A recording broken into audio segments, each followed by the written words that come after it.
Hello all, very good morning. Welcome to our channel Bhargavi Srikanth. ఇప్పటి వరకు నా ఛానల్లో నా థింగ్స్ అన్నీ, అంటే ఇంట్లో నేను చేసుకునే పనుల దగ్గర నుంచి నా వర్క్ రిలేటెడ్, మేము ఎటైనా ట్రిప్కి వెళ్ళినవి, డిన్నర్కి వెళ్ళినవి, ప్రతి వీడియో కూడా నేను మీతో షేర్ చేసుకుంటూ వచ్చిన. అండ్ అట్లనే ప్రెగ్నెన్సీ కోసం ట్రై చేసే వాళ్ళ కోసం ఇంకా చాలా టైప్స్ ఆఫ్ వీడియోస్ అయితే ఉన్నాయి.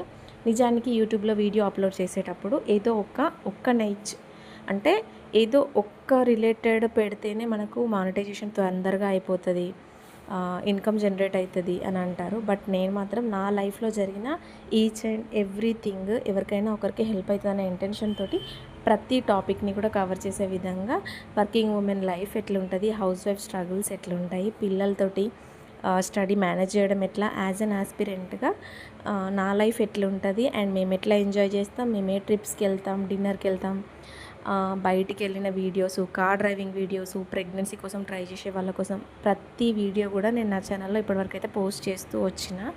అండ్ అట్లనే ఇప్పటి నుంచి నా స్టడీ రిలేటెడ్ వ్లాగ్స్ కూడా మీతో షేర్ చేసుకోవాలనుకుంటున్నాను. As earlier I told that, ఏంటంటే నేను ఆల్రెడీ రిజైన్ చేసేసాను.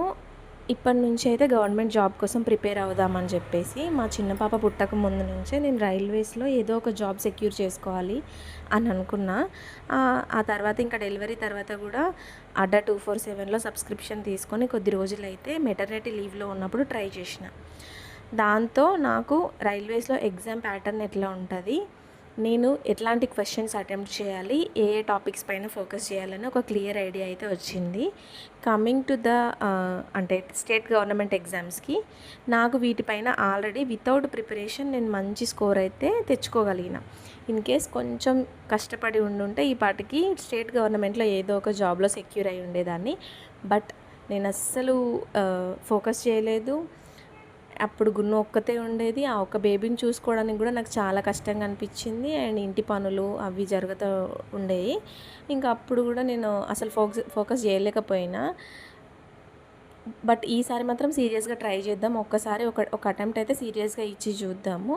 వస్తే వస్తుంది, లేకపోతే నెక్స్ట్ అటెంప్ట్లో అయినా మనం ట్రై చేయొచ్చు. మనకి ఏదో ఒక ఎక్స్పీరియన్స్ అయినా వస్తుంది అనే థాట్తో ఇప్పుడు జాబ్కి రిజిగ్నేషన్ ఇచ్చేసి పిల్లల్ని చూసుకుంటూ ఇంటిని చూసుకుంటూ ప్రిపేర్ అవుదామనేసి ఫిక్స్ అయిపోయినా. దానికోసమని శ్రీధర్ సిసిఈలో ఆన్లైన్లో కోచింగ్ అయితే తీసుకుంటున్నా, రైల్వేస్ బ్యాచ్. రైల్వేస్లో కోచింగ్, రైల్వే జాబ్స్ కోసం ప్రిపేర్ అవ్వడానికి స్పెషల్గా ఏమైనా స్పెషల్ ఏంటి అంటే, ఓన్లీ రైల్వేస్కి ఎందుకు ప్రిపేర్ అవుతున్నా అని అనుకుంటే, రైల్వేస్కి ప్రిపేర్ అయితే మనం స్టేట్ గవర్నమెంట్ జాబ్స్ కూడా చాలా ఈజీగా క్రాక్ చేయొచ్చు. ఇప్పుడు రైల్వేస్కి ప్రిపేర్ అయ్యే వాళ్ళకి 3 మెయిన్ సబ్జెక్ట్స్ ఉంటాయి కదా, ఆర్థమెటిక్, మ్యాథమెటిక్స్, రీజనింగ్ అండ్ అట్లనే జనరల్ నాలెడ్జ్. ఇప్పుడైతే అసిస్టెంట్ లోకో పైలట్లో జనరల్ నాలెడ్జ్ సిలబస్ అయితే తీసేశారు. దానివల్ల మనకు Indian economy, history, polity, geography, current affairs ఇట్లాంటి కొన్ని సబ్జెక్ట్స్ అయితే డిలీట్ చేయడం జరిగింది. దానివల్ల మనకు ఎక్కువ పోర్షన్ చదవాల్సిన పని లేకుండా సిలబస్ అయితే ఈజీగా కంప్లీట్ అయిపోతుంది. బట్ నాకైతే వీళ్ళు ప్రొవైడ్ చేసిన దాంట్లో క్లాసెస్ ఉన్నాయి అండ్ మెటీరియల్ కూడా, థియరీ కూడా ఇచ్చేశారు. ఇవన్నీ కనుక మనం ప్రిపేర్ అయితే మనం స్టేట్ గవర్నమెంట్లో చాలా ఈజీగా క్రాక్ చేయొచ్చు. అంటే ఏడబ్ల్యూఈ, ఏఈ ఎగ్జామ్స్ ఉంటాయి కదా, ఇవి అండ్ అట్లనే గ్రూప్స్ ఇలాంటివి కొన్ని, గ్రూప్ 2, 3, 4 వాటికి చాలా ఈజీగా క్రాక్ చేయడానికి అవుతుంది అని చెప్పేసి నేను దీంట్లో తీసుకుంటున్నా. అంటే నేను ఫోకస్ చేసేది సెంట్రల్ అండ్ స్టేట్ బోత్లో ఫోకస్ చేస్తున్నా. బట్ ఇప్పుడు ఇచ్చిన స్టేట్ గవర్నమెంట్స్లో చాలా తక్కువ వేకెన్సీస్ ఉన్నాయి. మనం పోటీ పడడం అంత కరెక్ట్ కాదనిపించింది. ఇంకా ఎందుకు అని అంటే, మనకంటే తోపులు ముందు నుంచే ప్రిపేర్ అయిన వాళ్ళు చాలామంది ఉన్నారు. మనకి ఆ జాబ్ వస్తుంది అన్న గ్యారంటీ అయితే లేదు. ఇట్లా ఆలోచించకుండా ఉండడం వల్లనే నేను ప్రీవియస్గా కూడా చాలా జాబ్స్ మిస్ చేసుకోవాల్సి వచ్చింది. ఎప్పుడైతే మనం కంటెంట్ కరెక్ట్గా 100% ఇవ్వగలుగుతాం అనుకున్నప్పుడు మాత్రమే అప్లై చేస్తే కనీసం అప్లికేషన్ ఛార్జీలైనా మిగులుతాయి అనిపించింది. ఇంకా రైల్వేస్ గురించి క్లారిటీగా చెప్పాలంటే, నేను ప్రీవియస్గా వచ్చిన ప్రతి నోటిఫికేషన్కి అప్లై చేసిన. ఆర్పిఎఫ్ ఎస్ఐ కానీ, కానిస్టేబుల్ కానీ, and group D, RRB, ALP, junior engineer, జేఈకి కూడా అప్లై చేసిన. బట్ దాంట్లో చిన్న మిస్టేక్ ఏంటంటే, హాల్ టికెట్ కూడా డౌన్లోడ్ అయిపోయింది. బట్ హాల్ టికెట్ పైన నా సిగ్నేచర్ అయితే ఫుల్గా రాలేదు, హాఫ్ వచ్చింది, ఇంకా హాఫ్ రాలేదు. దానివల్ల నన్ను ఎగ్జామ్ రాయనివ్వలేదు. ఫిబ్రవరిలో ఈ ఇన్సిడెంట్ అయితే జరిగింది. ఇంకా దాన్ని బేస్ చేసుకొని నేను అప్లికేషన్ పెట్టిన ప్రతి దాంట్లో కూడా నా హాఫ్ సిగ్నేచరే రావడం వల్ల ఇంకా వాళ్ళని అలో చేయరు, వెళ్ళడం వేస్ట్ అని చెప్పేసి ఏ ఎగ్జామ్ రాయలేదు. 2025లో ఆల్మోస్ట్ 4 to 5 అప్లికేషన్స్ వేసాను ఆర్ఆర్బీలోనే. దాంట్లో ఇంకా అన్నిట్లో అలాగే వచ్చింది సిగ్నేచర్. సో దానివల్ల నేనైతే ఏ ఎగ్జాము రాయలేదు, ఇంకా ప్రిపరేషన్ కూడా కాలేదు. ఏదో నాకు వచ్చింది ఏదో అటెంప్ట్ చేద్దామని వెళ్తే వాళ్ళు అది కూడా చేయనీయలేదు. ఇంకా ఇప్పుడు ఈసారి మాత్రం అన్నీ కరెక్ట్గా పెట్టేసుకొని మంచి అటెంప్ట్ ఇద్దామని ఫిక్స్ అయ్యి చాలా సీరియస్గా ప్రిపేర్ అవుతున్నా. బట్ నాకు వచ్చిన డిస్ట్రాక్షన్స్ ఏంటి అంటే ఇంట్లో పని అండ్ పిల్లల్ని మేనేజ్ చేస్తూ ఇంట్లో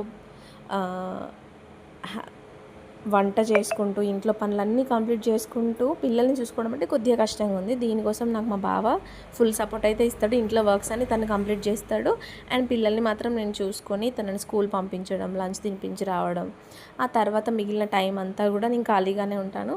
డాలీని తను చూసుకున్నా కూడా నేను ప్రిపేర్ అవ్వచ్చు అనే ఇంటెన్షన్ తోటి ఈ శ్రీధర్ సిసిఈలో ఆన్లైన్ బ్యాచ్లో that recorded classes, live classes కాదు. ఎందుకంటే వాళ్ళు లైవ్ క్లాస్ పెట్టినప్పుడు మనకి ఏదో ఒక పని ఉండొచ్చు, ఆల్రెడీ చిన్న పిల్లలు ఉన్నారు.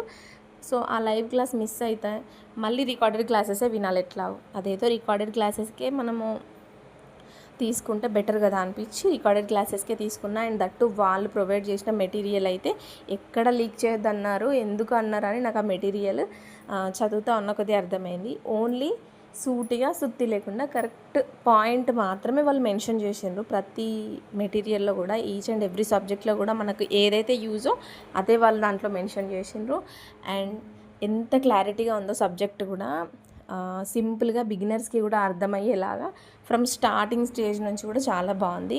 ఇంకా దీంట్లో మాకు ఆర్థమెటిక్ అండ్ మ్యాథమెటిక్స్కి ఒక 3 వాల్యూమ్స్ అంటే 3 బుక్స్ ఇచ్చారు. రీజనింగ్కి ఒక 4 బుక్స్ ఇచ్చారు.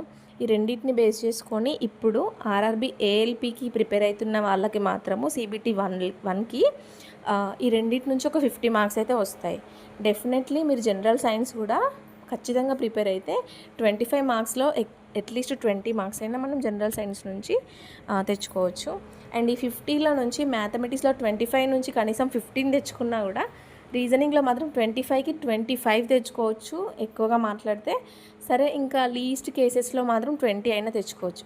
ఈ 20 మ్యాథమెటిక్స్ అండ్ ఆర్థమెటిక్లో 15, 35 ప్లస్ దాంట్లో ఒక 20, 55 అంటే మనము సెలక్షన్ లిస్ట్లో ఖచ్చితంగా ఉంటాం 55 అబోవ్ స్కోర్ చేస్తే.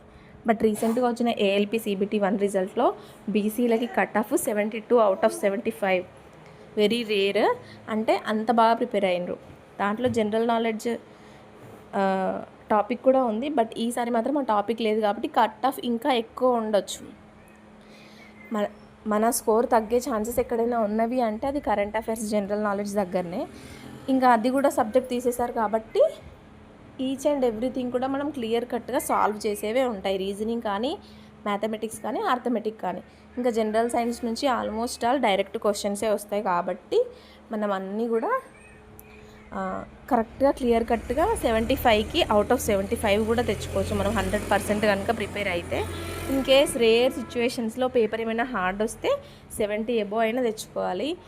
అంటే అంత మనం ట్రై చేస్తే మాత్రం తెచ్చుకోవచ్చు. ఇంకా చాలా వరకు ప్రెగ్నెన్సీ రిలేటెడ్ కామెంట్స్, వాటిపైన వీడియోస్ చేయండి అక్క అని చెప్పేసి, ఎన్టీ స్కాన్ గురించి చెప్పండి అని చాలా కామెంట్సే వచ్చాయి. బట్ నేను ఇప్పటివరకు అయితే వీడియోస్ ఏం చేయలేదు. టైం చూసుకొని, వీలు చూసుకొని ఏదో ఒక రోజు ఎన్టీ స్కాన్ గురించి ఫుల్ డీటెయిల్స్ అయితే ఒక వీడియోలో, లాంగ్ వీడియోలో పోస్ట్ చేస్తాను. నాకు తెలిసిందే చెప్తాను, తెలుసుకొని చెప్తాను, అంతేగాని నేనైతే డాక్టర్ని కాదు. Thank you for watching.